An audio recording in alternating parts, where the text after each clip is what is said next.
Bien, hermanos, voy a leer solamente versículos 28 hasta el 5:1. Dice de Gálatas, el capítulo 4. Así que, hermanos, nosotros como Isaac somos hijos de la promesa. Pero entonces, como el que había nacido según la carne perseguía al que había nacido según el Espíritu, así también ahora. Mas, ¿qué dice la Escritura? Echa fuera a la esclava y a su hijo, porque no heredará el hijo de la esclava con el hijo de la libre. De manera, hermanos, que no somos hijos de la esclava, sino de la libre. Estad pues firmes en la libertad con que Cristo nos hizo libres, y no estéis otra vez sujetos al yugo de esclavitud. El tema pues es claro, lo pone el mismo texto: Agar y Sara, dos pactos. En este texto, hermanos, Pablo continúa su exposición de contrastes entre la gracia y la ley, la fe y las obras. Y guiado por el Espíritu Santo, el apóstol emplea una historia del Antiguo Testamento como analogía, lo cual sirve más como ilustración que como argumento. Es decir, hasta hace 2 prédicas nosotros vimos los argumentos que el apóstol estaba trayendo precisamente a favor de la justificación por la sola fe, ¿recuerdan? Aparte de cualquier obra. Entonces él trajo argumentos de diferente tipo. Trajo argumentos teológicos, argumentos escriturales, remontándose al Antiguo Testamento, principalmente Abraham. Y luego, en la última prédica, dejó los argumentos para apuntar a una experiencia más personal, ¿recuerdan? Cómo ellos le habían recibido antes, a pesar de su condición física, vamos a decir, lamentable, deplorable, y cómo ahora ellos habían cambiado tan dramáticamente, que pues obviamente influenciados por los judaizantes, ¿no? Para querer regresar a la esclavitud de las obras de la ley. Entonces ya vimos los argumentos, ya vimos esa exhortación personal, y ahora Pablo va a ilustrar, hermoso, ¿no? La dinámica de la carta. Ahora el apóstol va a ilustrar todo lo que ha venido argumentando precisamente con una historia del Antiguo Testamento. El Espíritu Santo dirigió a Pablo a hacer uso de la analogía en esta ocasión, con el propósito de mostrar a los judaizantes que el plan de redención siempre ha sido por gracia. Bueno, y más que a los judaizantes, en este caso a los gálatas precisamente, de cómo la redención de Dios siempre ha sido por gracia. La ley misma, como hemos visto, enseña e ilustra que la salvación nunca fue por medio de sus provisiones, ¿verdad? Eso yo creo que ya todos estamos claros ahí. Como digo, la ley misma lo enseña. Lo vimos en Romanos 3:21, que ahora aparte de la ley se ha manifestado la justicia de Dios revelada por la ley y los profetas. O sea, que el propósito de la ley no era apuntar a sí misma como medio de salvación, sino apuntar a otro medio de justicia, que es el de la justificación por la sola fe en Cristo. Ahora, el término ley se aplicaba con frecuencia a todo el Antiguo Testamento. En muchos textos del Nuevo Testamento se refiere al Antiguo Testamento como la ley, como en Romanos 3:19. Pero aquí, en particular, se refiere al Pentateuco, los 5 libros escritos por Moisés. Y lo que Pablo quiere establecer mediante la analogía tomada de los escritos de Moisés es que la ley no puede ser un medio de salvación, sino que es el camino que conduce a la servidumbre espiritual y moral. O sea, lejos de que la ley sea un camino de salvación, ¿qué produce? Servidumbre, esclavitud espiritual y moral.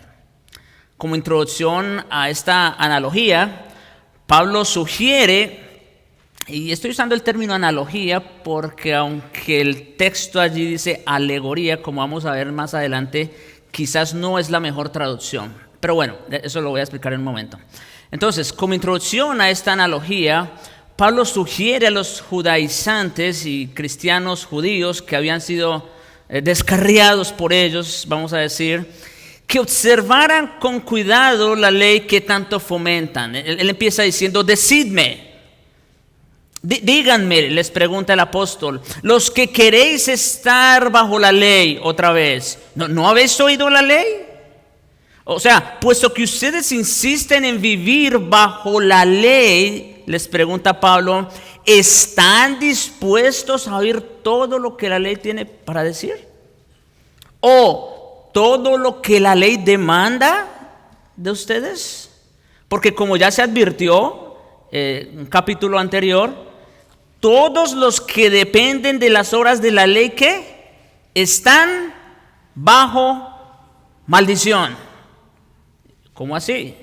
Pues sí, escrito está en Deuteronomio, maldito todo aquel que no permaneciere en todas las cosas escritas en el libro de la ley para hacerlas. O sea, ¿ustedes de verdad quieren saber lo que la ley exige? ¿Y ustedes quieren vivir en realidad bajo la sombra de la ley? Están bajo maldición, en otras palabras, porque no hay uno solo que las haya cumplido perfectamente. Y no solo eso, sino que por la ley ninguno se justifica para con Dios, como dice Habacuc 2:13, porque el justo por la fe vivirá. Punto.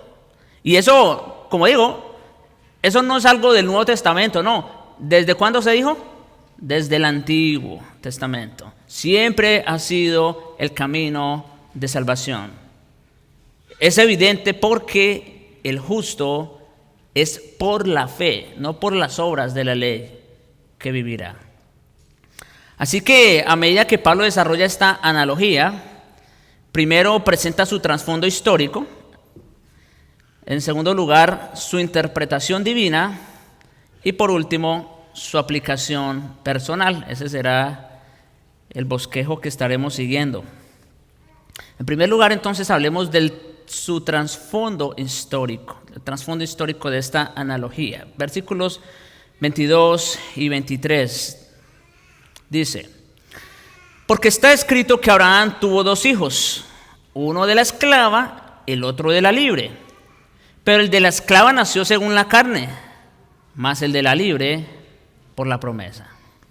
Pablo recuerda a sus lectores que su ancestro Abraham fue progenitor de toda la raza hebrea. Bueno, en eso estaban de acuerdo, en eso no había discusión. Era en su ascendencia racial desde Abraham que los judíos del tiempo de Pablo confiaban para su salvación. Ustedes saben, ese fue el argumento que ellos le trajeron al Señor, ¿recuerdan? Tenemos a Abraham por padre. Sin embargo, como Juan el Bautista había declarado a los fariseos y saduceos, el simple hecho de que los judíos dijeran a Abraham tenemos por padre no les hacía justos delante de Dios. ¿Quién puede levantar hijos a Abraham aún de estas piedras? En Mateo 3:9 les dijo eso. ¿Ustedes realmente están tan confiados y tan seguros de que son hijos de Dios por ser descendientes físicos de Abraham? Dios no tiene ningún problema con eso. Si Él quiere, puede levantarle hijos a Abraham aún de las piedras. Jesús, y en un sentido figurado, eso es lo que el Señor hizo, porque nosotros éramos unas piedras, muertos espiritualmente. Jesús dijo a otro grupo de judíos incrédulos que el simple hecho de ser los descendientes físicos de Abraham no solo les hacía hijos de Dios, sino que tampoco les impedía que fueran hijos del diablo, igual que los gentiles incrédulos.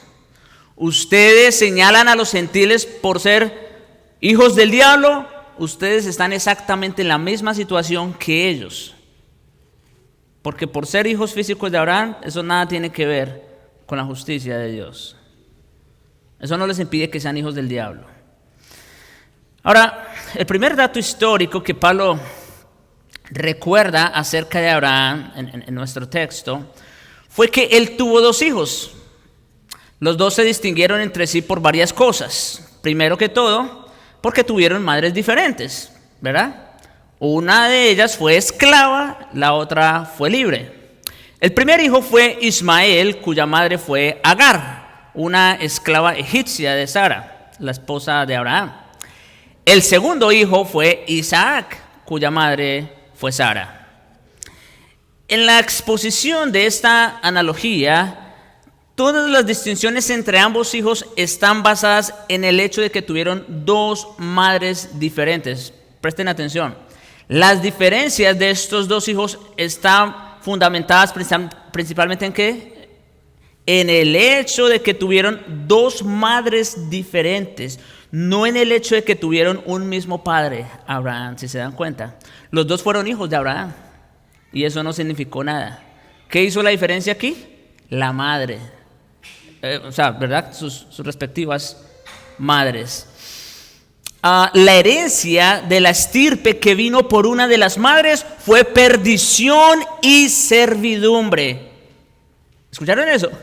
La estirpe que vino por una de las madres fue servidumbre y perdición, mientras que la herencia del linaje de la otra madre fue salvación y libertad.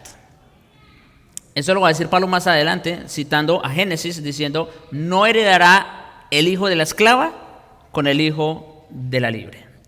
Bueno, el segundo dato histórico que Pablo trae a la memoria es que el hijo de la esclava nació, ¿cómo? Según la carne, bajo, ¿verdad?, artimañas humanas, se puede decir. Nació según la carne, mas el de la libre por la promesa. Muchos años después de la primera vez que Dios prometió un hijo a Abraham, Sara seguía sin concebir.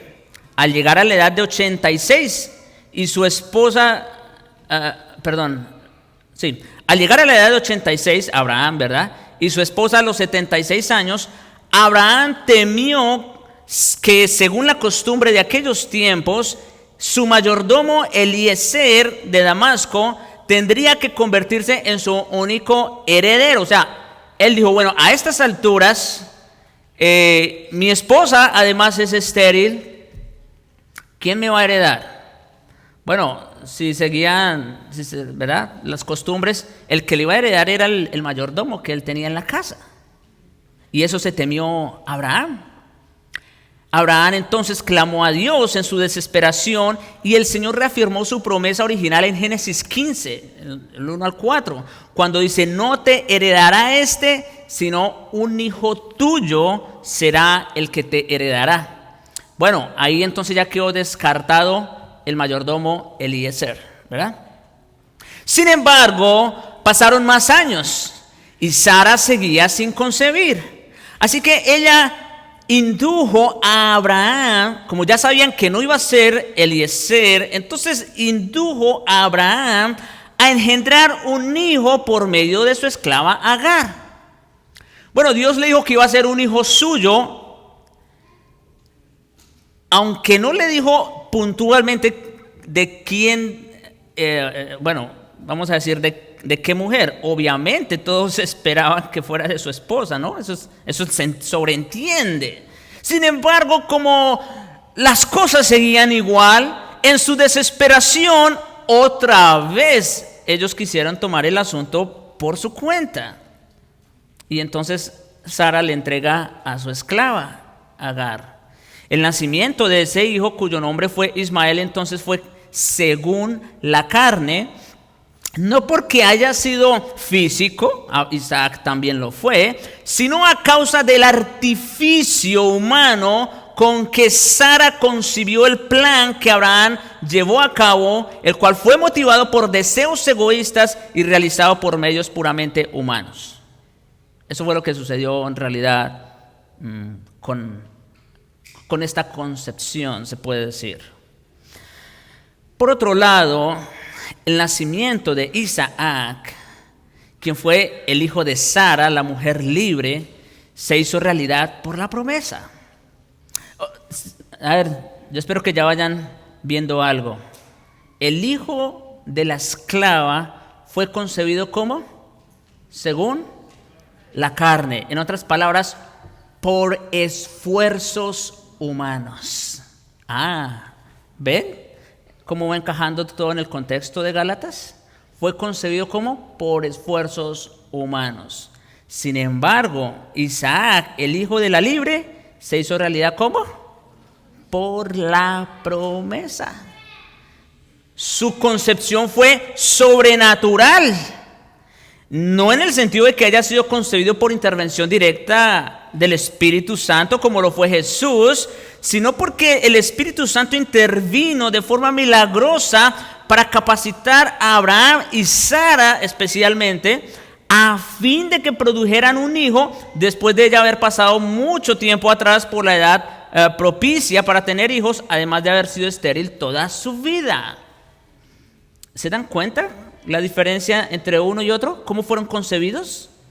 Uno producto de los esfuerzos humanos, el otro producto de una promesa. Por la fe, dice Hebreos 11:11, también la misma Sara, siendo estéril, recibió fuerza para concebir y dio a luz aún fuera del tiempo de la edad. Escuchen, porque creyó que era fiel quien lo había prometido. Aunque ella lo dudó, ¿recuerdan? Ella se rió, pero le creyó finalmente. Cuando Isaac nació, en Génesis 17, su padre tenía 100 años y su madre 90, imagínense. Podrían ser perfectamente bisabuelos. La concepción de Ismael, hermanos, entonces, representa el camino del hombre que es según la carne, mientras que la concepción de Isaac representa el camino de Dios que es por la promesa. Vamos viendo entonces dos caminos diferentes, ¿verdad? Uno por la carne y el otro por la promesa. El primero es análogo a la justicia humana por vía de los esfuerzos individuales del hombre y sus obras religiosas. Otra vez, ellos de alguna manera pretendieron ayudarle al Señor. El segundo es análogo del camino de la fe y de la justicia imputada por Dios. Dos caminos completamente opuestos. ¿Se dan cuenta? Completamente opuestos. Uno representa justicia humana, el otro representa la justicia imputada. Uno corresponde al legalismo y el otro a la gracia. Ismael simboliza a los que solo han tenido un nacimiento natural y confían en sus propias obras para alcanzar la salvación. Yo me congrego todos los domingos, yo fui bautizado, yo tomo la cena, yo hago mis devocionales, entonces eres digno merecedor del cielo. No, eso no es lo que dice. Ese es hijo de Ismael. Por otro lado, Isaac simboliza a quienes también han tenido un nacimiento, espiritual por cuanto han confiado en la obra de Jesucristo. Son dos caminos completamente opuestos. Entonces, ya vimos el trasfondo histórico, ahora hablemos de su interpretación divina. Porque al final de cuentas es el Espíritu Santo el que nos provee la interpretación. Versículos 24 al 27. Lo cual es una alegoría, pues estas mujeres son los dos pactos. El uno proviene del monte Sinaí, el cual da hijos para esclavitud. Este es Agar, porque Agar es el monte Sinaí en Arabia y corresponde a la Jerusalén actual, pues junto con sus hijos está en esclavitud. Mas la Jerusalén de arriba, la cual es madre de todos nosotros, es libre, porque está escrito: regocíjate, oh estéril, tú que no das a luz, prorrumpe en júbilo, y clama tú que no tienes dolores de parto, porque más son los hijos de la desolada que de la que tiene marido. Aquí Pablo, hermanos, hace la aclaración específica de que su presente ilustración es una analogía, lo cual se refiere a los versículos anteriores que ya mencionamos. Y aquí es donde voy a explicar brevemente. La desafortunada transliteración de alegoría, que viene precisamente del griego alegoreo, está compuesta por dos alocuciones: alos, que significa otro, y agoreu, que significa hablar en un lugar de reunión o en público. Y mis hermanos, su significado literal es decir algo diferente de lo que se habla. O sea, se dice una verdad o se hace alusión a una verdad por medio de otra verdad. Se usaba con referencia a una historia cuyo significado era diferente al que parecían tener las palabras en su sentido literal. ¿Ven? Alude a la idea de una cosa que es representada con la imagen de otra. O sea, toma una historia, muchas veces son ficticias, para hablar de una verdad espiritual. En este caso, hermanos, la verdad espiritual es ilustrada por el relato histórico. Y es lo que hemos dicho aquí una y otra vez. A nosotros nos sirve mucho el Antiguo Testamento. ¿Para qué? ¿Para establecer doctrina? No, para ilustrar. Y eso es lo que Pablo está haciendo precisamente aquí. Para ilustrar. Entonces toma el relato histórico para ello. Y por eso se puede hablar más correctamente de analogía, ya que ese es el significado básico del término griego.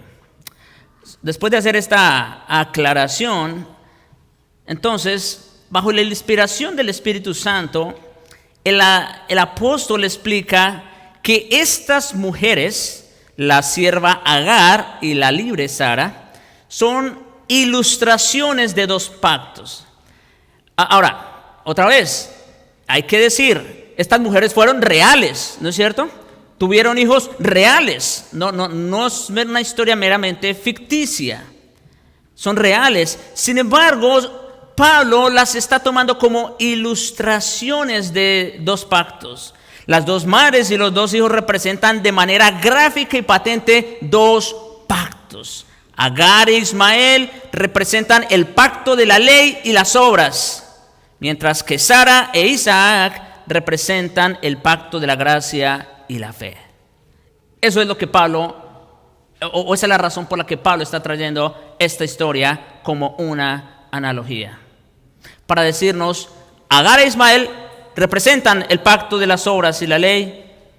Sara e Isaac representan el pacto de la gracia y la fe. El antiguo pacto de la ley fue dado por medio de Moisés en el monte Sinaí. O sea, voy a explicar muy brevemente. Luego, ¿verdad?, en el estudio de los pactos, pues ustedes saben, vamos a ver los detalles. Pero el antiguo pacto de la ley fue dado por medio de Moisés en el monte Sinaí y requería que el pueblo escogido de Dios guardase todos los mandatos dados por él en conexión a ese pacto. Debido a que los términos del pacto fueron imposibles de cumplir por parte de los seres humanos, específicamente Israel, porque el pacto fue con Israel, el pacto produjo una especie de hijos para esclavitud espiritual. Israel tuvo que vivir el tiempo de la esclavitud, por decirlo de alguna manera. Gracias a Dios, a nosotros nos tocó vivir el tiempo de la libertad de este lado. Entonces, la ley o el antiguo pacto produjo una especie de hijos para esclavitud espiritual, los cuales tenían que vivir sometidos al amo o al ayo. ¿Recuerdan 2-3 prédicas atrás? Sí, la ley en ese sentido era el ayo, el guía, el tutor,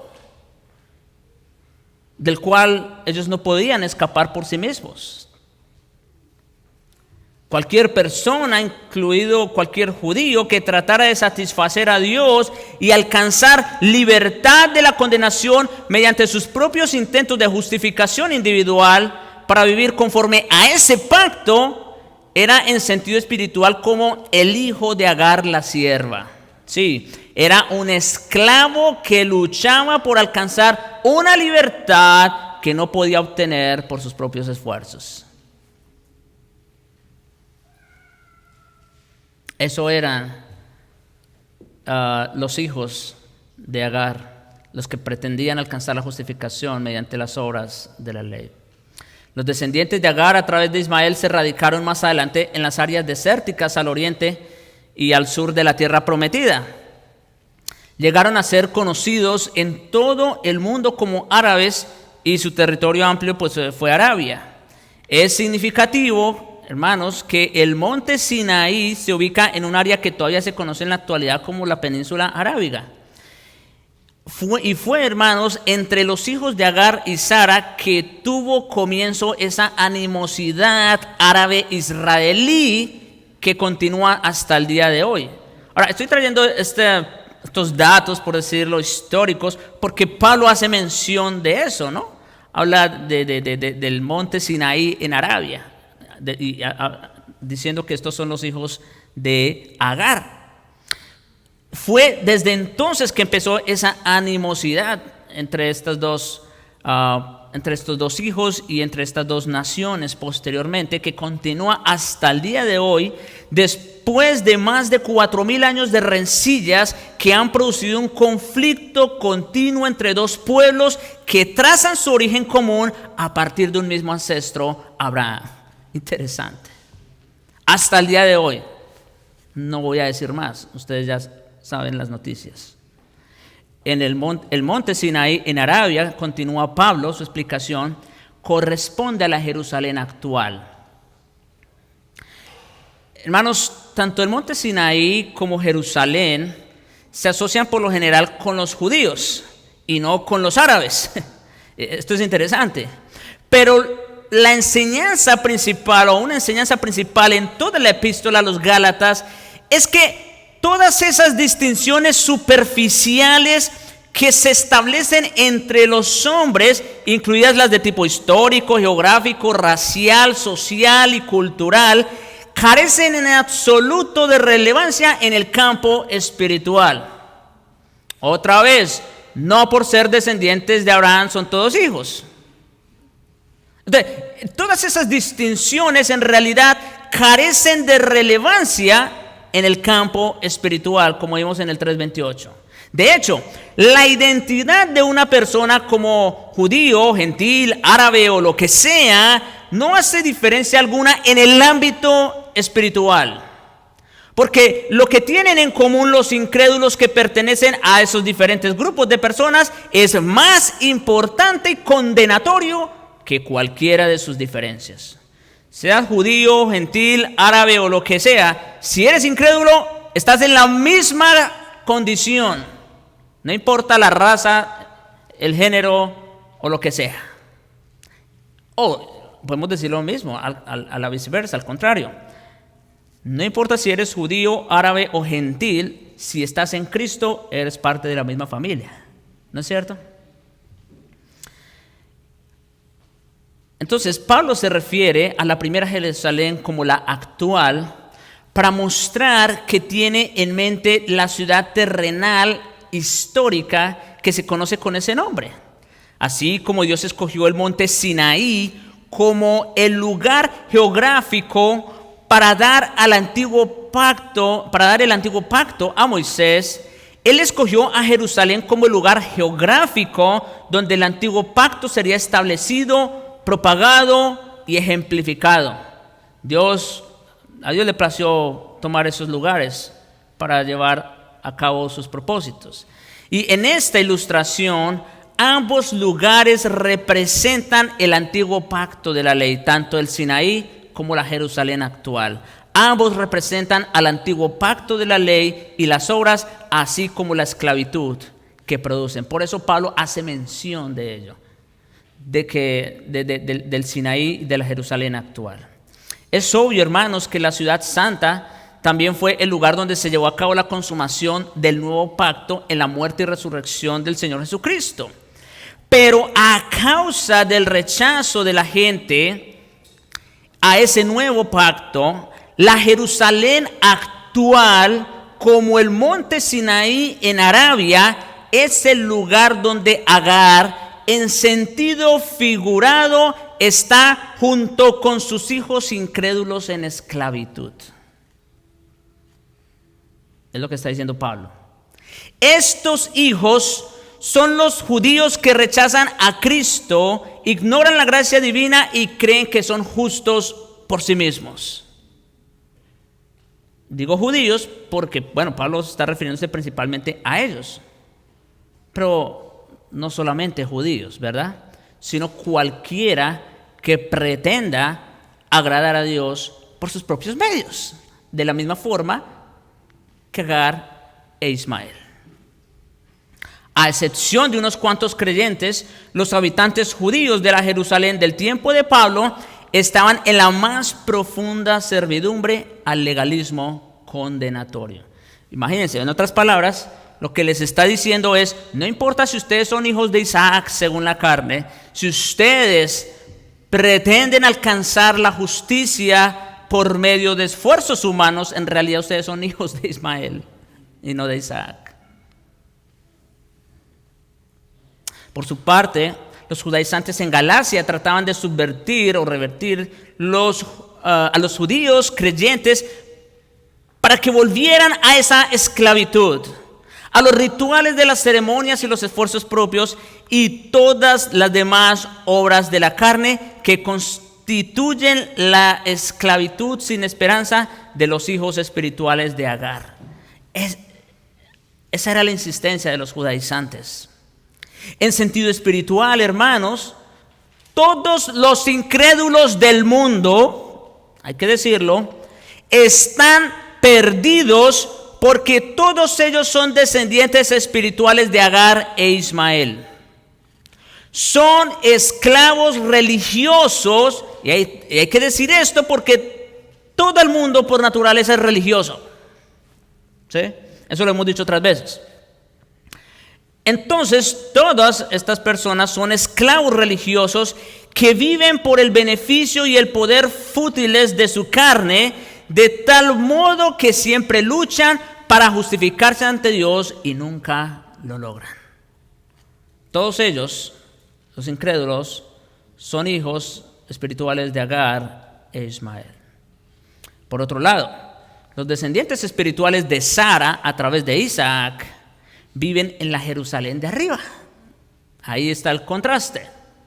Y son libres, porque ella, en la Jerusalén de arriba, es madre de todos nosotros, si es que nos contamos entre aquellos que viven por fe en la promesa de la gracia de Dios.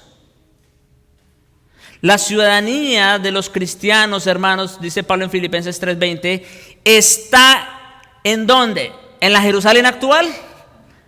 No, está en los cielos, de donde también esperamos al Salvador, al Señor Jesucristo. Al hacer referencia al monte Sinaí, el escritor de Hebreos dice a los creyentes en el capítulo 12, versículos 18 y 22, porque no os habéis acercado al monte que se podía palpar, el Sinaí, y que ardía en fuego a la oscuridad de las tinieblas y la tempestad, sino que os habéis acercado al monte de Sión, a la ciudad del Dios vivo, Jerusalén, la celestial. Mis hermanos, todos aquellos que viven, y noten, no estoy diciendo solamente que creen, porque muchas personas dicen que creen. Juan dice creyeron y después dice que no creyeron, o sea que no creyeron en verdad, simplemente se emocionaron por el momento. Pero todos aquellos que viven, hermanos, en una comunión plena con el Señor mediante la fe, ellos pertenecen no a la Jerusalén actual, no al Israel actual, sino a la Jerusalén celestial, y son ciudadanos de allá. Los habitantes de la Jerusalén celestial son libres de la ley, de las obras, de la esclavitud y la carne, a diferencia de los de la Jerusalén actual. También son libres, como no lo son los habitantes de la Jerusalén actual, para hacer todo el bien que quieran y que de verdad agrada a Dios. Como dice Pablo en el 2:10 de Efesios, que fuimos creados en Cristo Jesús. ¿Para qué? Para buenas obras, las cuales Dios preparó de antemano para que anduviésemos en ellas. Esto solo es posible, o solo es una realidad, ¿en quiénes? En los hijos espirituales de Sara, en los habitantes de la Jerusalén celestial.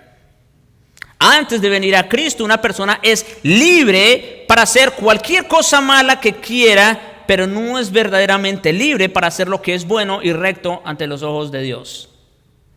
El Espíritu Santo no solo hace libre al creyente del pecado, sino que le capacita por primera vez en su vida para hacer lo que es correcto. Y es en ese sentido que el Señor Jesús en Juan 8:36 dice lo siguiente: así que si el Hijo os libertare, éramos esclavos, ¿no es cierto?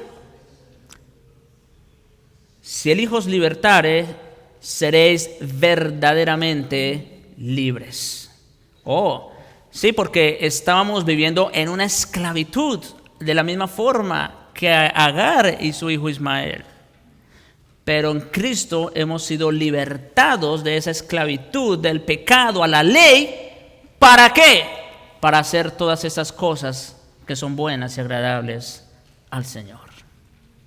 Un día la Jerusalén celestial descenderá a la tierra, como dice Apocalipsis 21 al 22. Pero lo cierto es que ya existe esa ciudad. Mis hermanos, bueno, claro, esperamos, obviamente, según sus promesas, nuevos cielos y nueva tierra. Eso es una promesa y eso se va a cumplir, sí o sí.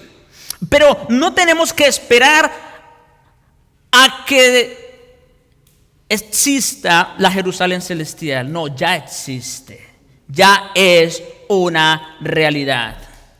Con la seguridad y la eternidad que la Jerusalén actual y terrenal nunca tendrá. En Juan 3:3, cuando dice nacido de nuevo, también se puede traducir nacido de arriba. Nacido de arriba. Y solo aquellos que nacen de lo alto son los que han ascendido espiritualmente a los lugares celestiales para vivir en la Jerusalén de arriba. Por eso Pablo no tiene ningún problema en decir que todos los santos habitan en los lugares celestiales juntamente con Cristo. Mis hermanos, eso ya es una realidad. La Jerusalén de arriba ya es un hecho. No tenemos que esperar eso. Lo que estamos esperando, sí, es, vamos a decir, la regeneración de esta creación. El día que esto sea consumido por el fuego y haya nuevos cielos y nueva tierra para vivir y disfrutar plenamente de la Jerusalén celestial. Pero la Jerusalén celestial ya es un hecho. ¿Y sabes quiénes componen la Jerusalén celestial? Ustedes y yo, si somos creyentes. Pablo continúa con una cita de Isaías 54:1, cuando dice, porque está escrito, regocíjate, oh estéril, tú que no das a luz, prorrumpe en júbilo y clama, tú que no tienes dolores de parto, porque más son los hijos de la desolada que de la que tiene marido. Esas palabras fueron escritas con el propósito de confortar a los exiliados judíos de Babilonia. Y es que, como ustedes saben, hermanos, Dios había sido para Israel por mucho tiempo su marido, ¿cierto? ¿Sí? Eso era una realidad. Él la escogió desde que estaba en el vientre, se puede decir. La limpió, la bañó, la purificó, se la preparó, la hizo hermosa para que fuera su esposa. Jerusalén era su esposa.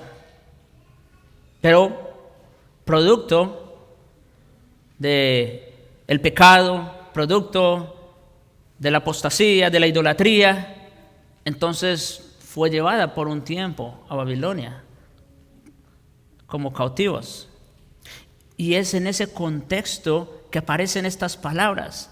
Regocíjate, oh estéril, tú que no das a luz, prorrumpe en júbilo, clama, tú que no tienes dolor de parto, porque más son los hijos de la desolada. En este caso, Jerusalén había sido desolada que de la que tiene marido.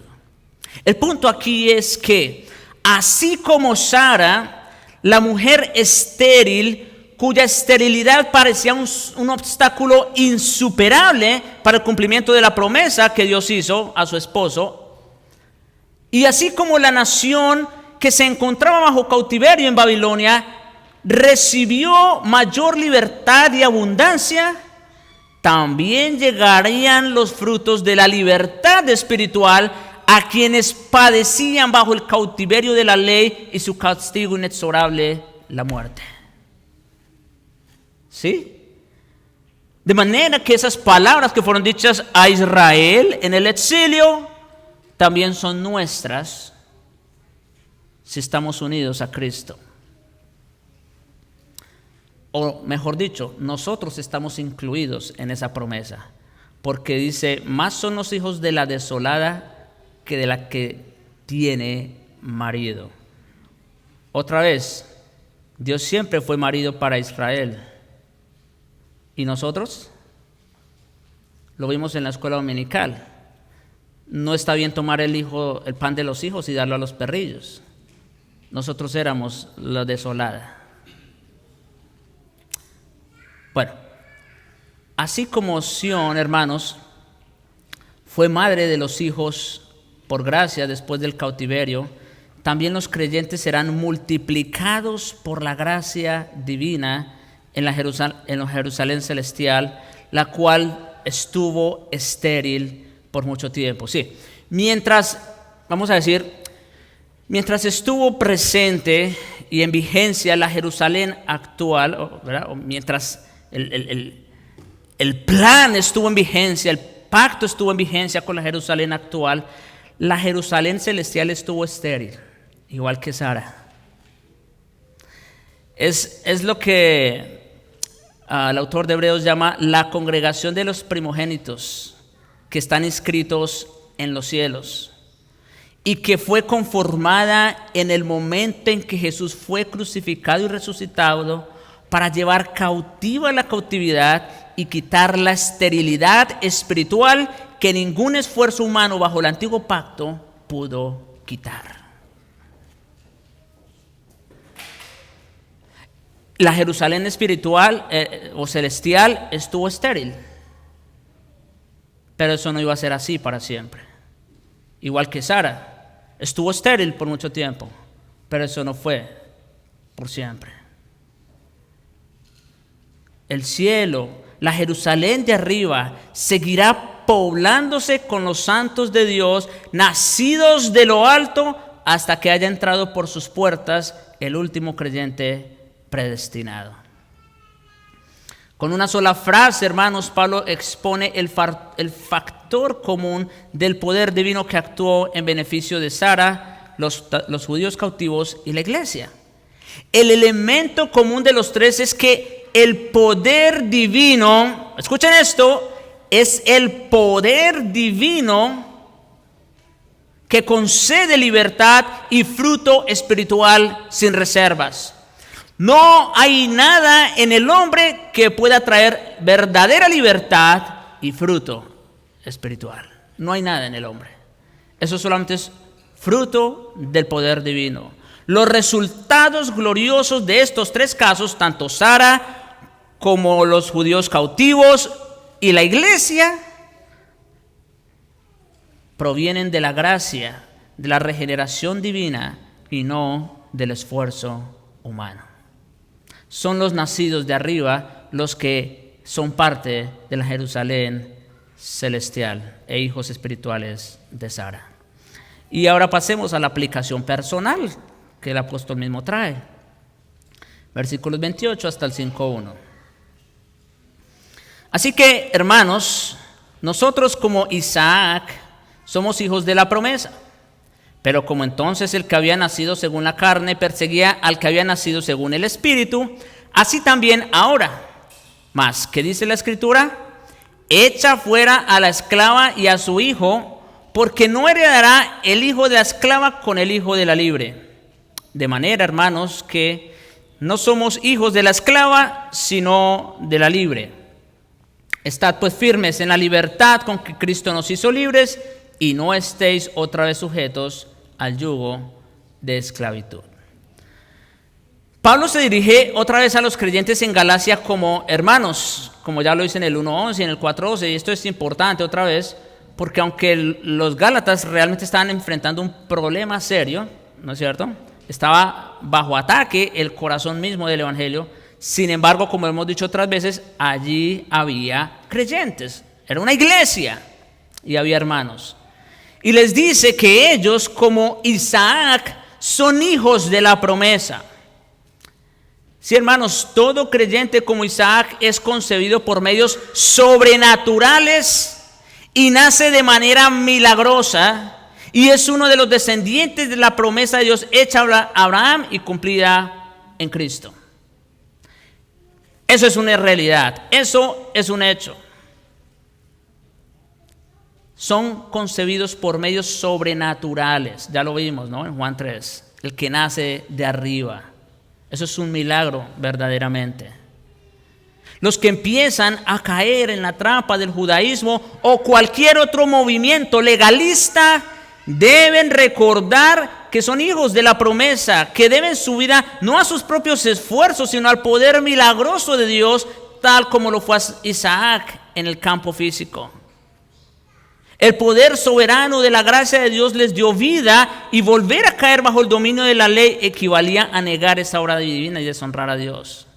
Y por eso nosotros insistimos tanto en que así como la salvación en un principio, que corresponde al acto de la justificación, como la santificación, que es el camino que el creyente empieza a recorrer, ambas son un resultado de la gracia y el poder divinos. Ninguno puede pararse aquí y decir que aquello que empezó por la gracia va a terminar por las obras. No hay tal cosa. No hay tal cosa. En el 4:29 hasta el 5:1, Pablo menciona 3 resultados de ser un Isaac espiritual. Por eso estos son como puntos de aplicación, ¿no? Primero que todo, así como entonces, en el tiempo en que Ismael tenía resentimiento contra Isaac, los descendientes espirituales de Isaac, quien era el que había nacido según el Espíritu, pueden y deben esperar persecución por parte de los descendientes espirituales de Ismael, quien fue el que había nacido según la carne. ¿Escucharon eso? La persecución no es una opción. Los descendientes espirituales de Isaac pueden y deben esperar persecución por parte de los descendientes espirituales de Ismael. Así como lo que vemos en las noticias de los descendientes físicos de Isaac e Ismael, lo mismo ocurre en el campo espiritual. Lo mismo ocurre. En cierta ocasión Abraham tuvo una fiesta para celebrar que Isaac había sido destetado. Ismael se burló de la ocasión en Génesis 21:9 porque detestaba a Isaac tanto como odiaba a su madre Sara. Y Pablo nos dice que esto es así ahora también. A lo largo de la historia y aún en la actualidad, los descendientes físicos y espirituales de Agar e Ismael han hecho oposición y persecución en contra de todos los descendientes físicos y espirituales de Sara e Isaac. Por eso lo digo, lo que ocurre, lo que podemos ver en la realidad visible, ocurre también en el campo de la realidad espiritual. Todos los que se aferran a una falsa salvación por obras y confían en su propia justicia, aborrecen a los que proclaman la salvación por gracia sin obras humanas. Eso es por defecto que sucede.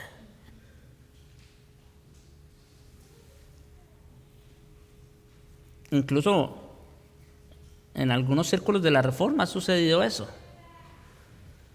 algunos se han ido al extremo legalista y entonces terminan luego criticando, juzgando a los otros.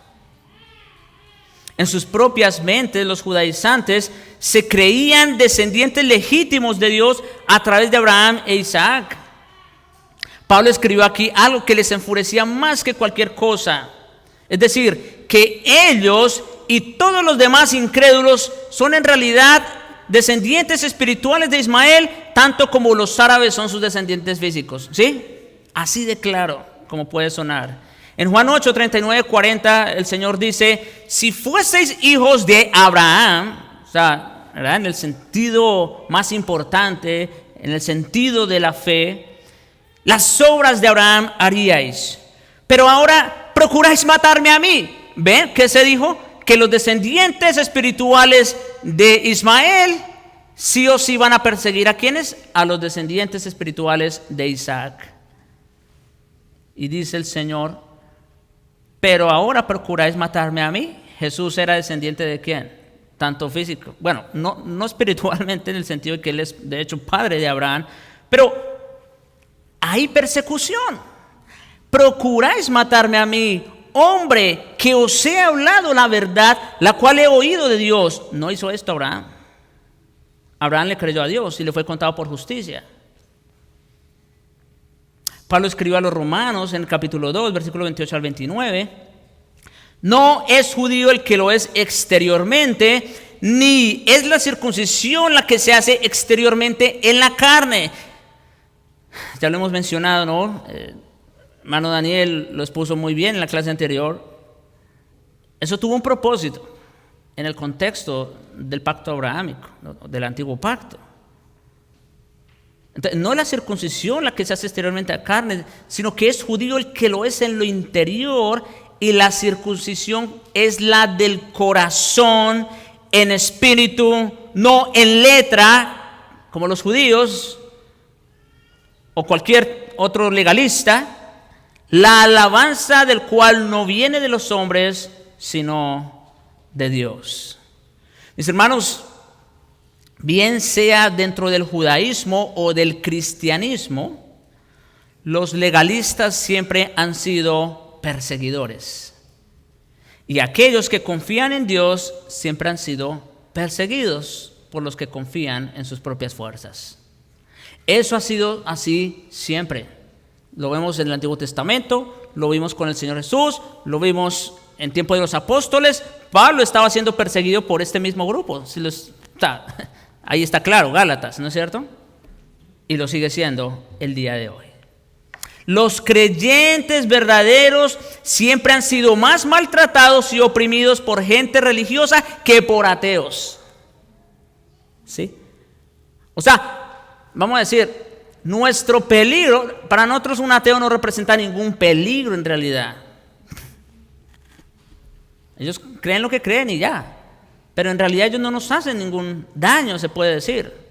Son muchísimo más peligrosos los religiosos, los que están adentro. Ojo, porque ya uno entra a YouTube, redes sociales, y sale cualquier cantidad de predicadores y que dicen que son reformados y que esto y que hablan muy bonito. Cuidado.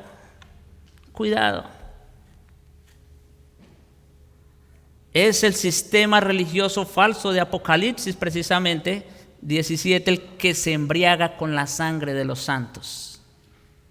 Es de adentro. El problema está adentro. En segundo lugar, una segunda aplicación que trae Pablo es que los hijos espirituales de Sara e Isaac recibirán una herencia que los hijos espirituales de Agar e Ismael nunca tendrán. O sea, no solo los hijos de Isaac espiritualmente deben esperar persecución de los hijos espirituales de Ismael. Ahora, los hijos espirituales de Sara e Isaac recibirán una herencia que los hijos espirituales de Agar e Ismael nunca tendrán.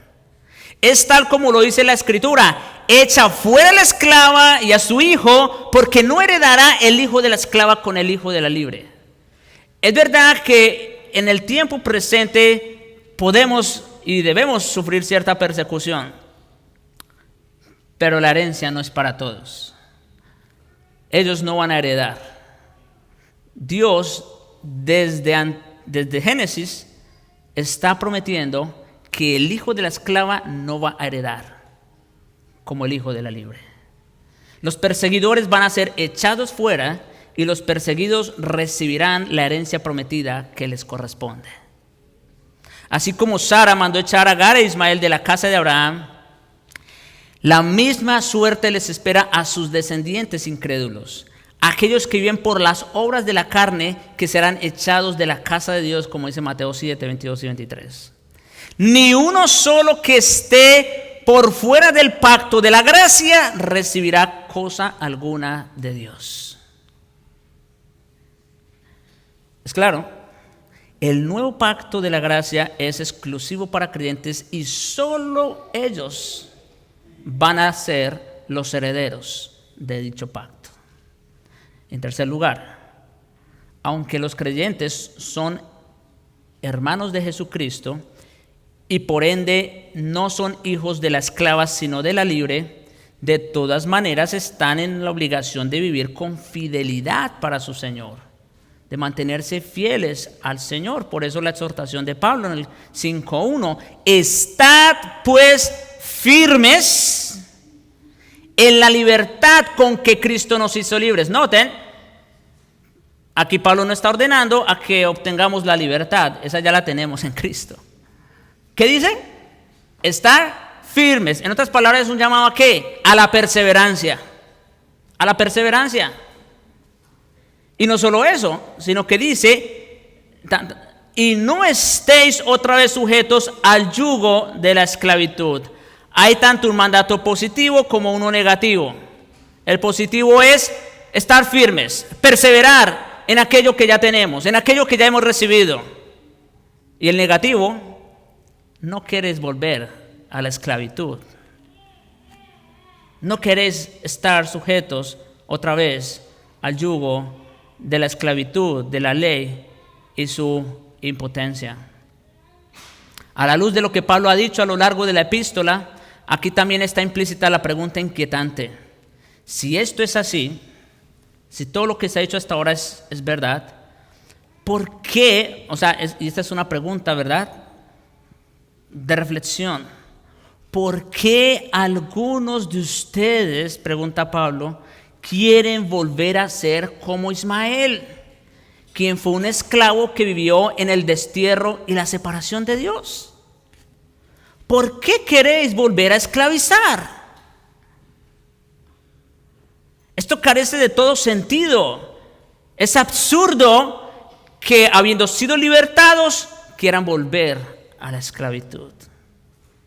Por eso Pablo exclama en Romanos 6, versículo 17 al 19: gracias a Dios, que aunque erais esclavos del pecado, habéis obedecido a aquella forma de doctrina a la cual fuisteis entregados. Noten, interesante los términos que está usando Pablo aquí. Fuimos entregados a aquella forma de doctrina y libertados del pecado. ¿Ven? Ya fuimos libertados del pecado. Vinisteis a ser siervos ¿de qué? De la justicia. O sea, dejamos de ser esclavos de la ley, del pecado, y ahora somos esclavos ¿de qué? De la justicia. Pero esa es la verdadera libertad. Ser esclavos de Cristo y de su justicia, eso es verdadera libertad. Hablo como humano por vuestra humana debilidad, que así como para iniquidad presentasteis u ofrecisteis, eso es como una ofrenda, vuestros miembros para servir a la inmundicia y a la iniquidad. Así estuvimos por mucho tiempo, cuando éramos esclavos de pecado. Así ahora para santificación, presentad u ofreced vuestros miembros para servir a la justicia. Pablo dice entonces, sin lugar a dudas, que Dios ha declarado como propósito de la redención la libertad del creyente. Y por eso debemos vivir, como dice Pablo en Romanos 8:11, consideraos muertos al pecado, pero vivos para Dios en Cristo Jesús, Señor nuestro. Mis hermanos, que el Señor nos ayude a vivir en esa libertad. Ya fuimos libres, no tenemos que procurarla, no tenemos que ganarla. Simplemente estamos llamados a perseverar en esa libertad y no querer volver a la esclavitud. Oremos. Padre bueno y misericordioso, gracias te damos por tu palabra.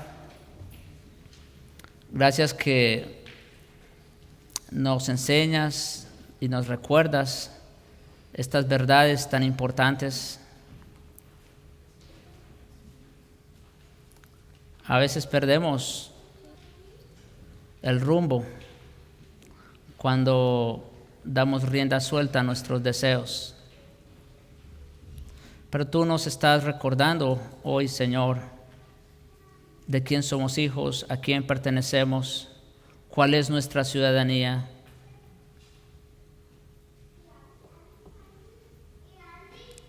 Y en qué es que debemos perseverar. Oh Señor, concédenos por tu gracia y tu poder perseverar en esa libertad.